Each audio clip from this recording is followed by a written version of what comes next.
ಇಲ್ಲ ಮಾತಾಡಿದ್ದಾರೆ, ಬೇಕಾದಷ್ಟು ಭಾವನಾತ್ಮಕವಾಗಿ ಅತಿ ಹೆಚ್ಚಾಗಿ ಭಾಷಣಗಳು ಮಾಡಿದ್ದು ಭಾವನಾತ್ಮಕವಾಗಿ. ಆದರೆ ಜನ ಯಾಕೆ ಅದನ್ನ ಒಪ್ಪಲಿಲ್ಲ? ಆಗಲ್ಲ, ಯಾಕೆಂದರೆ ಒಂದು ಸರಿ ಕೇಳ್ಬೋದು, you can fool somebody one day, not always. So ಹಂಗೇನೆ ಇದು ಆಗಿರೋದು, ಒಂದು ಸರಿ ನೀವು ಮೂಟನ್ ಮಾಡ್ಬೋದು, ಪ್ರತಿ ದಿವಸ ಮೂರ್ಖರು ದಿನ ಸಾವಿರಗಳವ್ರು ಯಾರು? ಹೌದು, ಹಾಗಾಗಲ್ಲ, ಸಾಧ್ಯ ಇಲ್ಲ. ರಾಮ್ ಅವರೇ, ಅಬ್ ಕಿ ಬಾರ್ 400 ಪಾರ್ ಅಂತ ಹೇಳ್ತಿದ್ರು, 300 ದಾಟಕ್ಕೆ ಆಗ್ತಾ ಇಲ್ಲ, 300 ಪಾರ್ ಮಾಡೋಕ್ಕೂ ಆಗ್ತಾ ಇಲ್ಲ. ನಾನು ಆಗ್ಲಿಂದ ಹೇಳ್ತಾನೆ ಇದ್ದೀನಿ, ಇದು ಅಂತಿಮ ರಿಸಲ್ಟ್. ನೀವು ಬಂದು ಘೋಷಣೆ ಆದ್ಮೇಲೆ ಈ ಮಾತು ಕೇಳಿದ್ರೆ ನಾನು ಒಪ್ಕೋತೀನಿ. ಇದು ಇನ್ನೂ ಇದೆ, ಅಭಿ ಪಿಕ್ಚರ್ ಬಾಕಿ ಹೇ, ದೇಖಿಂಗೆ ಪರ್ದೆ ಕಪರ್ ದೇಖಿಂಗೆ ಅಲ್ಲ, ಹೋಗ್ತಾ ಪರ್ದಾದ ಮೇಲೆ ಇದು ಇನ್ನು ಅಂತಿಮ ಸುತ್ತುಗಳಲ್ಲಿ ನಮ್ಮದೇ ಮೆಜಾರಿಟಿ ಬರ್ಬೋದು, 400 ದಾಟ್ಬೋದು. ಯಾರು ಇಲ್ಲ ಅನ್ನೋಕ್ಕಾಗುತ್ತೆ? ಈಗಿನ ರಿಸಲ್ಟ್ 300, 298 ನಾವೇ ಗೆದ್ದಿದ್ವಿ ಅಂತ ಹೇಳಕ್ಕಾಗಲ್ಲ. ಅದು ಇನ್ನೂ ಅಂತಿಮ ಅಲ್ಲ. ಇನ್ನು 227 ಅದು ಅಂತಿಮ ಅಲ್ಲ. ಇಲ್ಲಿಂದ ಅಲ್ಲಿಗೂ ಜಂಪ್ ಆಗುತ್ತೆ, ಅಲ್ಲಿಂದ ಇಲ್ಲಿಗೆ ಜಂಪ್ ಆಗುತ್ತೆ. ನಾವು ಮೆಜಾರಿಟಿ ಅಂತೂ ಬರ್ತೀವಿ. 228 ಡಿಕ್ಲೇರ್ಡ್ ಅಲ್ಲ, ಅದು ಒದ್ದಾಡುವಂತ ಪರಿಸ್ಥಿತಿ ಬಂದ್ಬಿಡ್ತಲ್ಲ. ಎಂತದಿಲ್ಲ, ನಾವು ನಮ್ಮ ಮತದಾರರು, ದೇಶಭಕ್ತ ಮತದಾರರು ಮತ ಚಲಾಯಿಸಿದರೆ ನಾವು ಗೆಲ್ತೀವಿ. ಇವತ್ತು ದೇಶಕ್ಕಾಗಿ ಮತ ಚಲಾಯಿಸಿದ್ದಾರೆ, ಈ ಪಕ್ಷಕ್ಕಾಗಿ ವ್ಯಕ್ತಿಗಾಗಿ ಅಲ್ಲ. ದೇಶ ಯಾವ್ದು ಉಳಿಬೇಕು ಅದು. ಈ ದೇಶ ಚೋಡೋ, ದೇಶ ಬಹಾರ್ ಜಾವ್, ಇದೆಲ್ಲ ನಡೆಯೋದಿಲ್ಲ. ಈ ನಾಟಕಗಳೆಲ್ಲ ನಡೆಯೋದು, ದೇಶ ಜೋಡೋ ಕಾರ್ಯಕ್ರಮ, ದೇಶ ಜೋಡೋ ಕಾರ್ಯಕ್ರಮ. ದೇವರಿಗೆ ಓಟ್ ಹಾಕಿಲ್ಲ ತಾನೇ ಸಲ? ದೇವರಿಗೆ ಓಟ್ ಹಾಕಿಲ್ಲ, ದೇಶಕ್ಕಾಗಿ ಓಟು.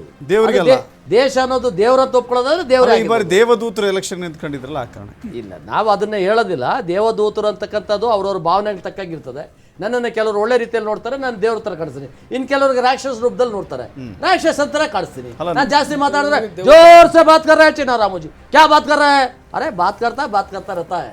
ಅಲ್ಲ, ಸ್ವಯಂ ದೇವದೂತ ಅಂತ ಹೇಳ್ಕೊಂಡಾಗ ದೇವದೂತ ಅಂತ ಯಾರು ಡಿಕ್ಲೇರ್ ಮಾಡಿಲ್ಲ, ಅದನ್ನ ಯಾಕೆ ಹೇಳ್ತೀರಾ ನೀವು? ಮೇಡಮ್, ಇದೇ ಮಾತಿಗೆ ಅಲ್ಲ, ಅವರೊಂದು ಮಾತು ಹೇಳಿದ್ರು, ವೆರಿ ಕಾಂಟ್ರಡಿಕ್ಟರಿ. ಅಂದರೆ ದೇಶಭಕ್ತರು ಇವ್ರಿಗೆ ಒಟ್ಟಾಕಿದ್ದಾರೆ, ಇವಾಗ ಬೇರೆಯವ್ರಿಗೆ ಒಟ್ಟಾಕಿರೋರೆಲ್ಲ ದೇಶಭಕ್ತರಲ್ಲ ಅಂತ. ಅದು ದೇಶದ್ರೋಹದ ಕೇಸ್ ಫಿಟ್ ಆಗಿ ಹೇಗೆ ಫಿಟ್ ಆಗ್ತದೆ? ಯಾರು ಹೇಳ್ತಾರೆ? ಯಾರು ನಾಟಕ ಆಡ್ತಿದ್ದಾರೆ? ದೇಶಭಕ್ತಿ ಅವ್ರು ಮಾತಾಡ್ತಿದ್ದಾರೆ. ನಿಮ್ಗೆ ಅವಕಾಶ ಬಂದಾಗ ನಾನು ದೇಶಭಕ್ತ, ನಾನು ಹೇಳ್ತೇನೆ ದೇಶಭಕ್ತ. ಈ ಮಣ್ಣಲ್ಲಿ ಹುಟ್ಟಿದ ಪ್ರತಿಯೊಬ್ರು ದೇಶಭಕ್ತರೇ, ಈ ಮಣ್ಣಲ್ಲಿ ಹುಟ್ಟಿದ ಪ್ರತಿಯೊಬ್ರು ದೇಶಭಕ್ತರೇ. ಅದಕ್ಕೊಂದು ವ್ಯಾಖ್ಯಾನ ಬೇಕಾಗಿಲ್ಲ, ಅದಕ್ಕೊಂದು ಡೆಫಿನೇಷನ್ ಬೇಕಾಗಿಲ್ಲ, ಅದಕ್ಕೊಂದು ವ್ಯಾಖ್ಯಾನ ಬೇಕಾ? ಅಲ್ಲ, ಅಫ್ಜಲ್ ಗುರುನೇ ನಿಮ್ ಪ್ರಕಾರ ಸರಿ, ನಿಮ್ ಪ್ರಕಾರ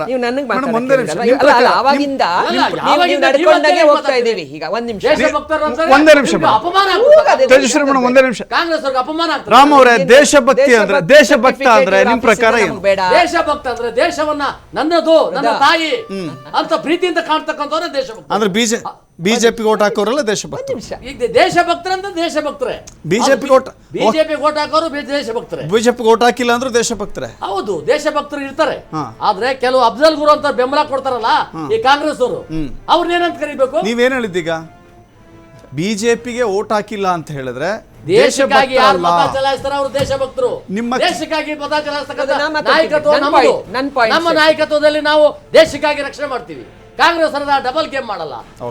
ಅವರು ದೇಶಭಕ್ತರ ಯಾವತ್ತೂ ಪ್ರೀತಿಯಿಂದ ನೋಡುತ್ತಾರಲ್ಲ ಅವರು. ಅವ್ರೇನಾದ್ರು ಅಫ್ಜಲ್ ಗುರು ಅಂತವ್ರನ್ನ ಕಸಾಬ್ ಅಂತವ್ರನ್ನ ಕಸಾಬೈ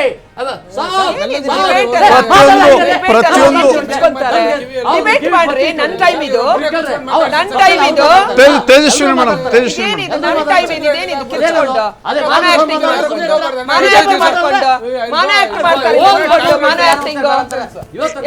ಸರ್ಟಿಫಿಕೇಟ್ ಕೊಡೋದಕ್ಕಿದು ಸರ್ಟಿಫಿಕೇಟ್ ಬೇಡ.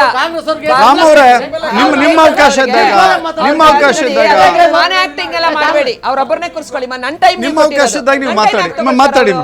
ಈಗ ಕೂತ್ಕೊಳ್ಳಿ